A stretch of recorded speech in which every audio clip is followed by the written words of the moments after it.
Diet and exercise ద్వారా బరువు తగ్గలేకపోతున్నారా? అధిక బరువుతో బాధపడుతున్నారా? దీనికి scientific back procedures like bariatric and metabolic procedures ఉన్నాయి. వాటి గురించి మీకు తెలుసుకోవాలి. ఎందుకంటే చాలామంది బరువు పెరిగి చాలా ఇబ్బందులు పడుతూ చాలా డైట్, ఎక్సర్సైజ్ చేసినా కూడా బరువు తగ్గకుండా చాలా ఇబ్బందులు పడుతుంటారు. ఇట్లాంటి వాళ్ళ కోసం ఈ బేరియాట్రిక్ అండ్ మెటబాలిక్ సర్జరీస్ ఉన్నాయి. వీటి ద్వారా బరువు మాత్రం తగ్గడమే కాదు, దీర్ఘకాలిక జబ్బులు అంటే life style diseases like diabetes కానీ, హైపర్ టెన్షన్ కానీ, ఓఎస్ఏ అబ్స్ట్రక్టివ్ స్లీప్ యాప్నియా కానీ, ఫ్యాటీ లివర్ కానీ ఈ ప్రాబ్లమ్స్ అన్ని కూడా తగ్గుతాయి. ఇది మాత్రమే కాదు, దీనివల్ల కార్డియో పల్మనరీ రిస్క్స్ కూడా అంటే స్ట్రోక్ వచ్చే అవకాశము, పల్మనరీ ప్రాబ్లమ్స్ ఏమైనా ఉన్నా కూడా, ఈ బరువు వల్ల వచ్చిన problems like cardio pulmonary problems ఏమున్నా కూడా బరువు తగ్గడం వల్ల చాలా వరకు ఈ ప్రాబ్లమ్స్ అన్ని రెమిషన్‌లోకి వెళ్ళి మళ్ళీ ఇబ్బంది పడకుండా ఉండొచ్చు. సో, ఒకవేళ డైట్ అండ్ ఎక్సర్సైజ్‌తో మీకు గనక బరువు తగ్గినా కూడా మళ్ళీ బరువు పెరుగుతున్నా లేదా బరువు తగ్గకపోయినా ఈ డైట్ అండ్ ఎక్సర్సైజ్‌తో ఖచ్చితంగా బేరియాట్రిక్ సర్జరీ హెల్ప్ అవుతది. ఇది సైంటిఫిక్‌గా బ్యాక్డ్ ప్రొసీజర్. సో, దీంట్లో హార్మోనల్ చేంజెస్ వస్తాయి. ఇది ఓన్లీ ఏదో స్టమక్ తీసేస్తాము, స్టమక్ సైజ్ తగ్గిస్తామని మాత్రమే కాకుండా దీనివల్ల మన పొట్టలో చాలా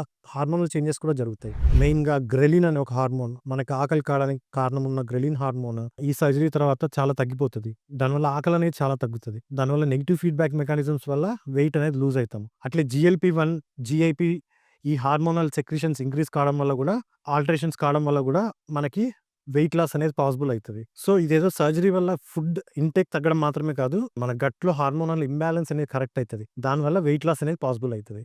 సో, ఈ వెయిట్ లాస్‌కి బేరియాట్రిక్ నాన్ సర్జికల్ ప్రొసీజర్స్ ఉన్నాయి. ఎండోస్కోపీ ప్రొసీజర్స్ ఉన్నాయి. సో, ఈ బేరియాట్రిక్ ప్రొసీజర్స్‌లో వచ్చేసి మెయిన్‌గా restrictive and malabsorptive procedures ఉన్నాయి. ఈ రిస్ట్రిక్టివ్ అండ్ మాల్ అబ్జార్ప్టివ్ ప్రొసీజర్స్‌లో మన గట్‌లో కొన్ని ఆల్టరేషన్స్ చేస్తాం సర్జరీ ద్వారా. సో, ఈ ఆల్టరేషన్స్ చేయడం వల్ల మనకి ఈ good and bad hormone imbalance అనేది కరెక్ట్ అయ్యి వెయిట్ లాస్ అనేది పాసిబుల్ అయితది. దీనివల్ల మనకి ఇన్సులిన్ రెసిస్టెన్స్, లెప్టిన్ రెసిస్టెన్స్ కూడా తగ్గి ఈ ఫ్యాట్ అక్యుములేషన్ అనేది తగ్గిపోయి ఒబేసిటీ తగ్గిపోతుంది. దీంతో మన దీర్ఘకాలికంగా వచ్చే జబ్బులు లైక్ డయాబెటిస్ కానీ, హైపర్ టెన్షన్ గానీ, ఫ్యాటీ లివర్ గానీ, పీసీఓఎస్ కానీ, ఓఎస్ఏ కొన్ని రకాల క్యాన్సర్స్ కూడా మెయిన్‌గా బ్రెస్ట్ అండ్ ఎండోమెట్రియల్ క్యాన్సర్స్ ఫీమేల్స్‌లో అయితే, colon cancers, gall bladder cancers ఈ క్యాన్సర్స్ వచ్చే అవకాశం కూడా తగ్గుతది. బరువు ఉన్న వాళ్ళలో ఈ క్యాన్సర్స్ వచ్చే అవకాశం కూడా చాలా ఎక్కువుంటది. So, bariatric surgery or metabolic surgery చేపించుకోవడం వల్ల ఇటువంటి రిస్క్స్ అన్ని కూడా తగ్గించుకోవచ్చు. And bariatric surgery is very safe.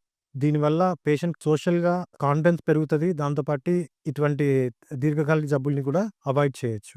ఇది జస్ట్ లైక్ నార్మల్ మన day to day surgeries like gall bladder removal, appendicectomy లాంటి సర్జరీస్ ఎలా అయితే చేస్తామో లాప్రోస్కోపీ ద్వారా అలానే సింపుల్‌గా అయిపోతది. ఇది చాలా safe. Nothing to worry. Bariatric surgery అనంగానే భయపడాల్సిన అవసరం లేదు. It's a simple surgery and safe surgery.